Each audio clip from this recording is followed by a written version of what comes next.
Dahulu kala, di sebuah perkampungan, ada seorang petani yang sederhana bersama dengan istrinya yang sangat cantik. Mereka berdua tinggal di rumah yang juga sederhana dan hidup mereka bergantung kepada hasil tani. Si petani selalu bekerja keras setiap hari di ladang. Akan tetapi, si istri kerjanya hanya bersolek saja. Bahkan ia tidak memperdulikan keadaan rumah. Dalam hidup yang serba sederhana, rupanya sang istri tidak puas dengan keadaan hidup mereka. Dia merasa selayaknya suaminya itu berpenghasilan besar agar ia bisa merawat kecantikannya. Karena si petani sangat menyayangi istrinya, ia pun bekerja lebih keras untuk memenuhi tuntutan sang istri. Akan tetapi, sekeras apapun ia bekerja, tetap saja si petani itu tidak bisa memenuhi kebutuhan istrinya. Karena selain istrinya suka minta dibelikan obat-obat kecantikan yang harganya mahal, si istri juga suka minta dibelikan pakaian yang bagus-bagus dan berharga mahal juga. Si istri petani pun akhirnya jatuh sakit karena dia hanya sibuk mengurusi penampilan dan kecantikannya saja dan tidak memperhatikan kesehatannya. Hari demi hari, sakitnya makin parah saja dan pada akhirnya si istri pun meninggal dunia. Terlihat si suami sangat begitu sedih. Sepanjang hari ia terus saja menangisi istrinya yang kini sudah terbujur kaku tanpa daya. Karena ia sangat menyayanginya, si petani pun tidak mau menguburkan tubuh istri yang sangat dicintainya itu. Dan dia pun berpikir dan berniat untuk menghidupkannya kembali. Pada esok harinya, si petani malang itu menjual semua miliknya untuk membeli sebuah sampan. Sampan itu digunakan untuk menyusuri sungai menuju tempat yang diyakininya sebagai tempat persemayaman para dewa-dewa. Pasti para dewa mau menghidupkan kembali istriku. Begitu yang ada di pikirannya. Walaupun dia tidak begitu tahu persis di mana tempat persemayaman para dewa itu, petani itu terus saja mengayuh sampannya. Sampai akhirnya, sampan itu pun tersangkut karena kabut tebal yang menghalangi pandangannya. Ketika kabut menguap, terlihat samar di hadapannya berdiri sebuah gunung yang sangat tinggi, yang puncak gunung itu sampai menembus awan. Dia berpikir, disinilah tempat tinggal para dewa-dewa.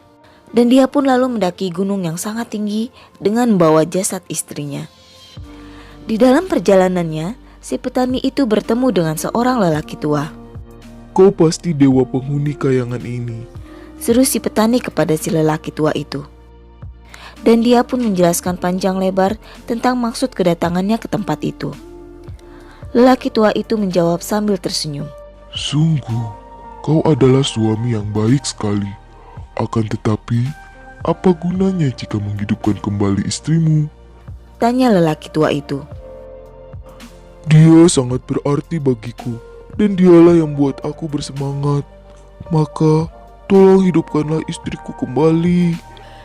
Jawab si petani dengan penuh harap. Lalu lelaki tua itu menganggukkan kepalanya dan berkata, Baiklah, kalau itu kemauanmu, akan aku turuti permintaanmu itu.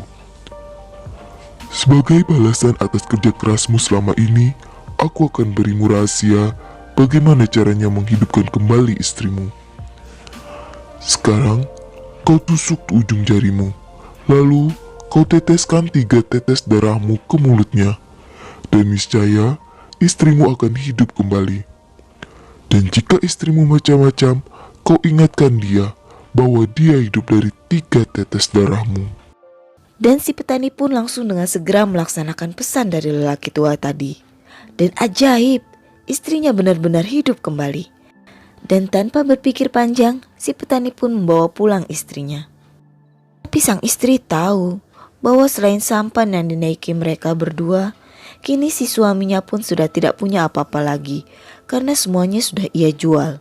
Lalu, bagaimana dan dengan apa suaminya bisa memenuhi keperluannya untuk merawat kecantikannya? Setelah lama perjalanan menyusuri sungai, lalu sampailah si petani dan istrinya di sebuah pelabuhan yang begitu ramai. Si petani pun turun dari sampannya dan pergi ke pasar untuk membeli bekal perjalanan mereka. Kebetulan, Di sebelah sampan mereka bersandar sebuah perahu yang sangat indah, milik saudagar kaya yang sedang bersinggah juga di tempat itu. Si saudagar kaya pun melihat kecantikan si istri petani tua itu. Si saudagar jatuh cinta dan membujuk perempuan cantik itu agar ikut bersamanya.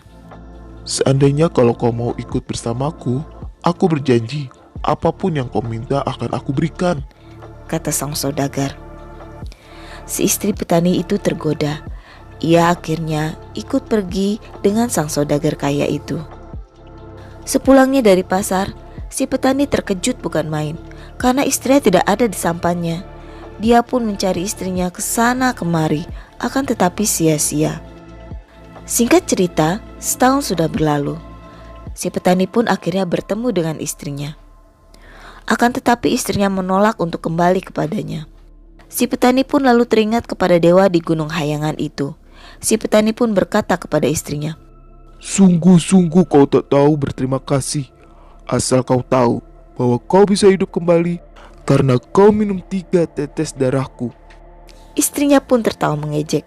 Jadi aku harus mengembalikan 3 tetes darahmu. Baiklah.